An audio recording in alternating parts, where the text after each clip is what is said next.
Yang terkait dengan hal ini dulu, bukan yang terkait dengan saham, reksadana, dan sebagainya, tentang hal ini dulu. Saya allow participant to unmute themselves ya. Silahkan.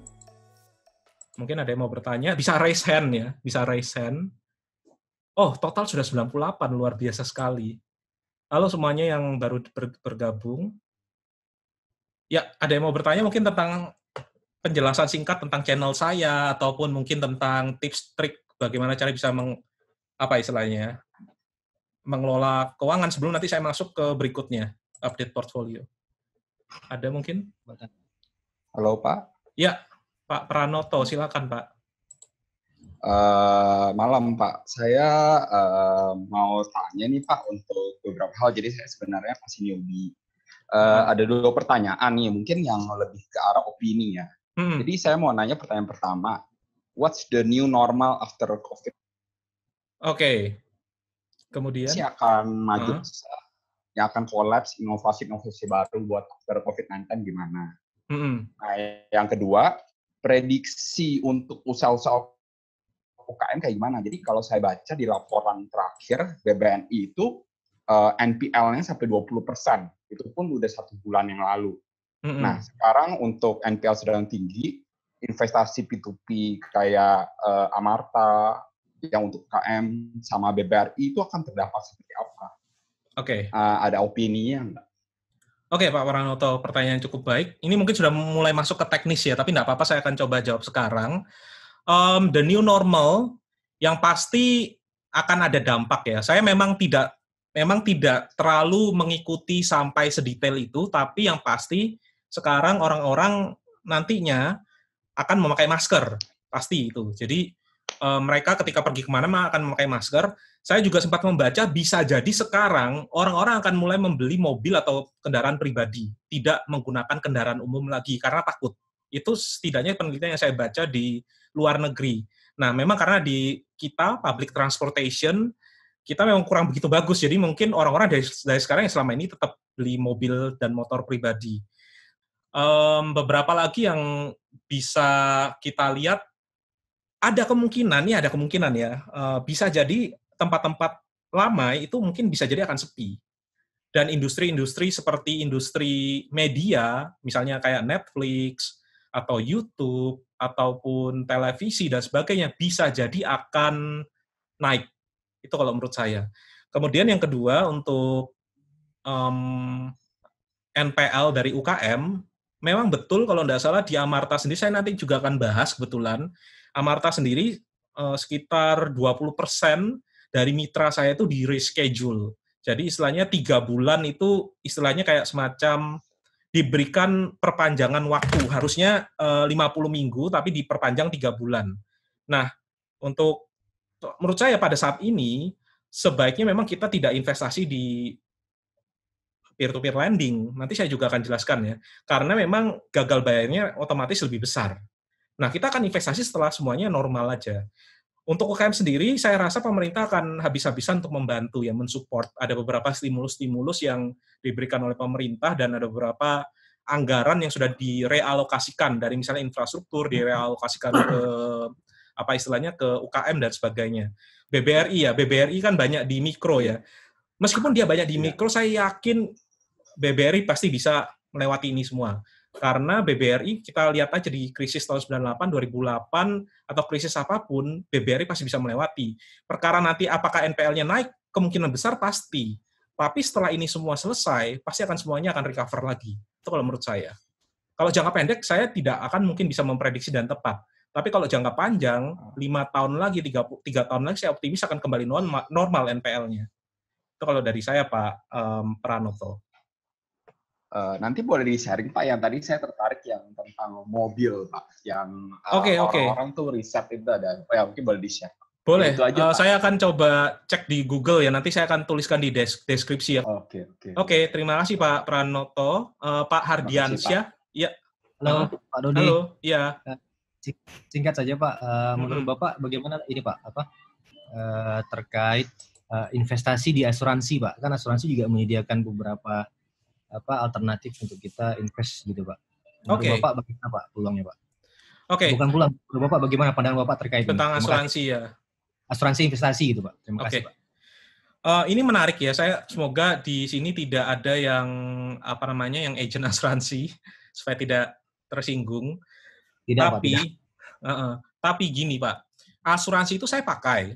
Saya sendiri pakai asuransi, saya dan satu keluarga pakai.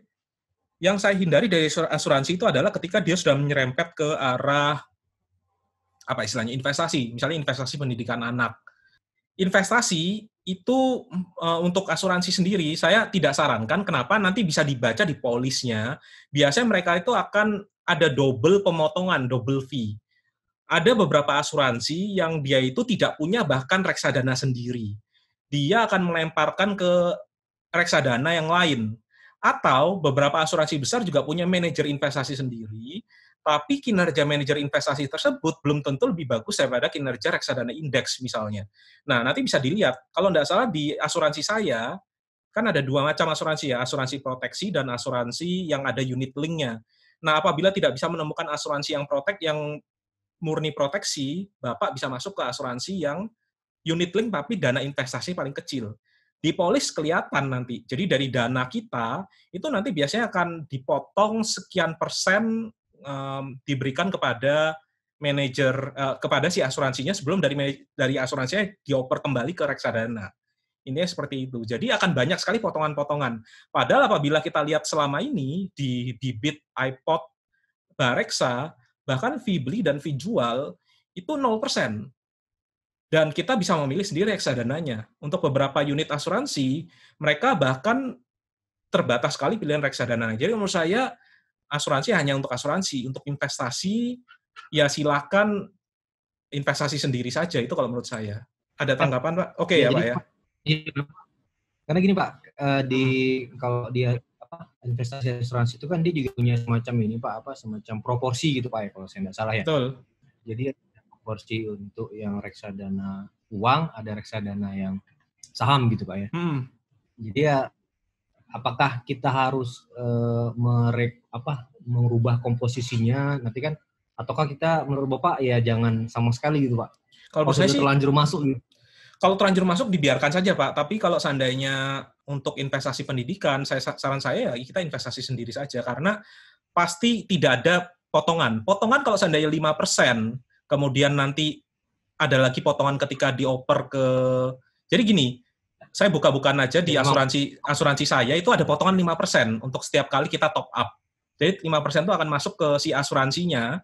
Kemudian dana kita hanya ada 95% aja yang tersedia untuk masuk ke reksadana. Dan di reksadana sendiri ada yang namanya manajemen fee atau fee beli, fee jual juga ada di situ. Dan kepotong bisa sampai hanya tersisa 90 sampai 93% aja.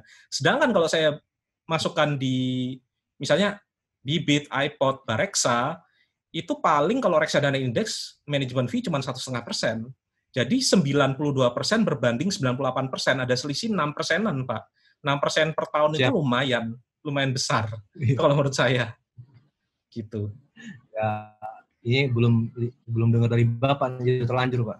Enggak masalah, Pak. Enggak apa-apa. Ya, oke. Terima kasih, Pak. Ya, Pak Renaldi, silakan Pak Renaldi. Halo. Ya. Tadi kan selamat malam, Pak. Malam. Tadi kan lagi ada bahas juga tuh asuransi ya. Kebetulan lagi gencar-gencar kan. Sekarang nih. Berarti kalau tadi kan unit link tuh ada banyak pengeluarannya ya? Banyak potongannya, Pak. Oh, potongannya. Nah, nanti itu kalau kita misalnya ikutan itu berarti babak belur ya istilahnya kalau di saat kondisi kayak gini. Gini, Pak. Jadi bukan babak belur ya, tapi top up-nya Bapak itu harusnya bisa 100% atau 98%. 2%-nya itu untuk manajer investasi. Kalau kita invest di iPod, Bareksa, Bibit, bisa jadi hanya 92% saja yang masuk, karena kena biaya macam-macam. Nah, itu tiap-tiap asuransi itu akan ada polisnya. Terkadang, sayangnya, kita itu kan sering diajak. Kita dikasih dokumen, kita suruh tanda tangan, kita tidak baca secara langsung, itu seperti apa. Nah, yang paling benar kita harus baca, kita tanya, hidden fee-nya ini di mana aja sih sebenarnya.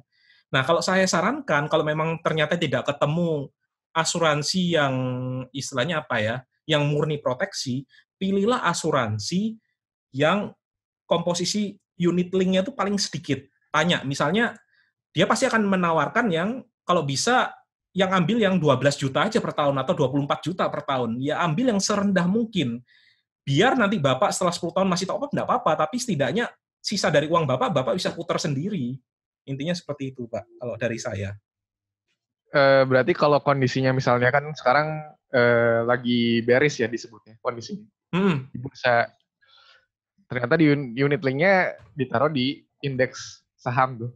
Jarang unit link yang taruh di indeks saham, Pak. Jarang. Biasanya di reksadana saham sih, dan reksadana saham expense ratio-nya tinggi. Enggak juga sih, Pak. Kalau Bapak top up-nya pada waktu sekarang, berarti kan mereka kan akan memasukkannya di saat ini.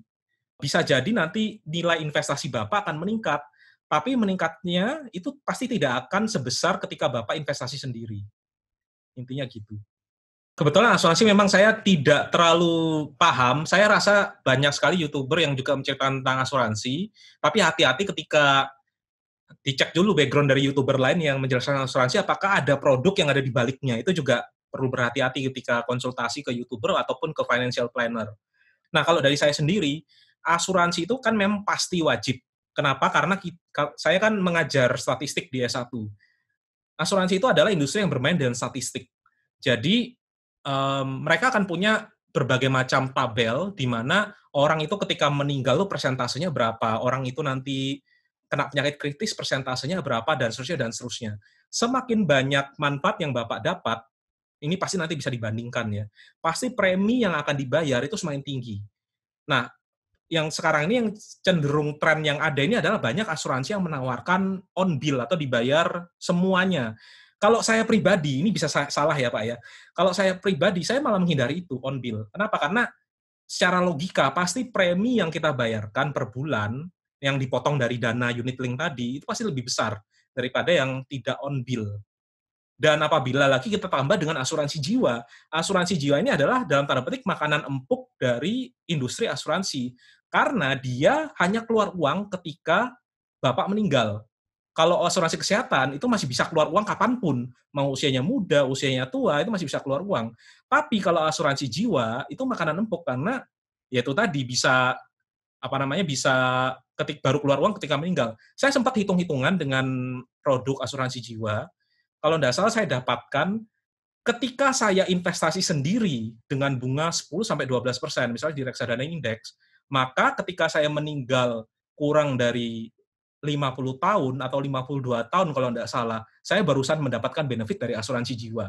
Ketika saya sudah lebih dari 52 tahun, saya akan rugi secara investasi. Karena UP-nya kan fix. Semakin cepat kita meninggal, amit-amit ya tapi ya, semakin banyak kita diuntungkan. Itu kalau untuk asuransi jiwa. Kalau asuransi jiwa sih saya cari UP yang paling sedikit. Kenapa? Karena pasti kita punya dana pensiun untuk bisa mengcover. Jadi industri asuransi ini unik. Industri asuransi adalah ketika pasiennya sehat maupun sakit, mereka sama-sama senang. Ketika seandainya pasiennya sakit, mereka senang karena cair klaimnya. Ketika pasien sehat, ya juga senang karena dia sehat. Itu kalau dari saya untuk tentang asuransi. Tapi ini pasti sangat banyak istilahnya ya, banyak sekali teori ya, dan saya memang bukan orang yang expert di sini karena ya saya ikut asuransi ya cuma satu, tidak sempat ngikutin istilahnya kayak reksadana kan baca terus, update terus ya produk-produknya, returnnya dan sebagainya. Ya, terima kasih Pak. Oke, terima kasih Pak Renaldi.